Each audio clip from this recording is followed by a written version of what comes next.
So, we kick off with Janal Singh with the most burning topic of the day, India and China. Sir, first thing, honestly speaking, where do we stand now? See, it is important to look back.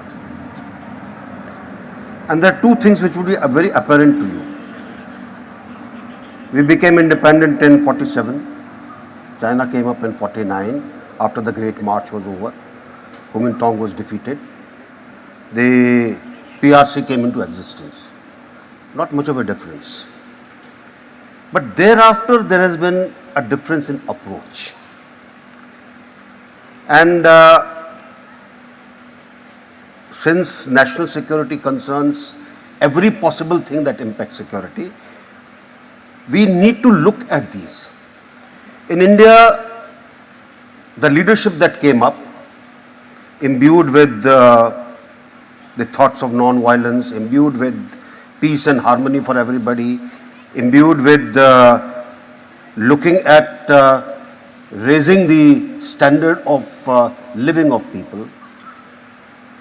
In China, things were slightly different. They had greater poverty than us. Much greater poverty. In fact, if somebody wants to get an idea of the type of poverty China had, I would recommend a book called Mao's Last Dancer. Read what type of poverty existed there. But they were more concerned on how the nation's borders are. Can they look back into the history and restore what many 100 years back they had, or they had notions of having?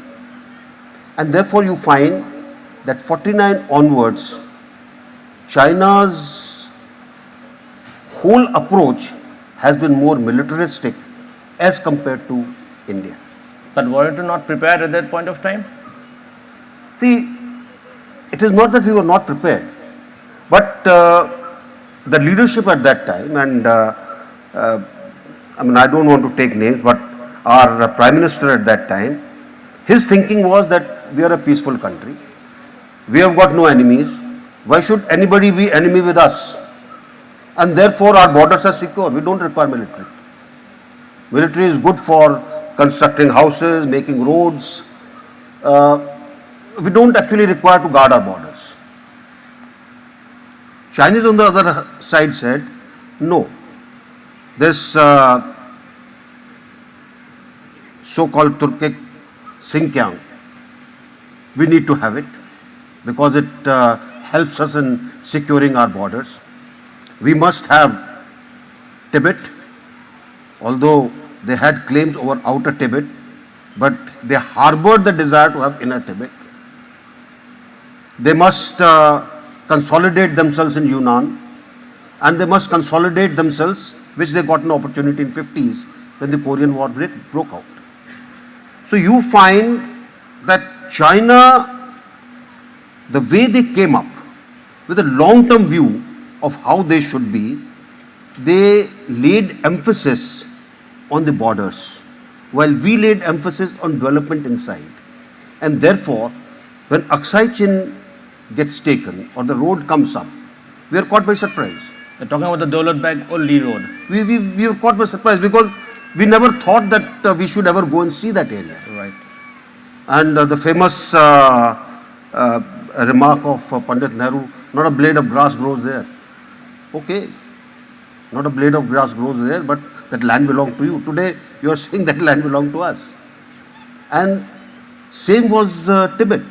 The policies that followed on Tibet resulted in China becoming stronger. And China getting a view of India that if you do a thing with India, they will get into legalistic,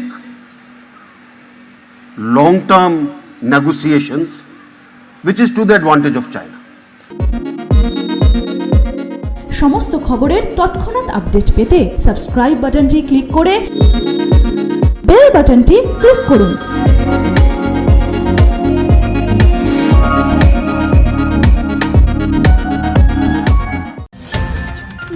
forget to subscribe our channel and also click the bell icon to get the latest updates.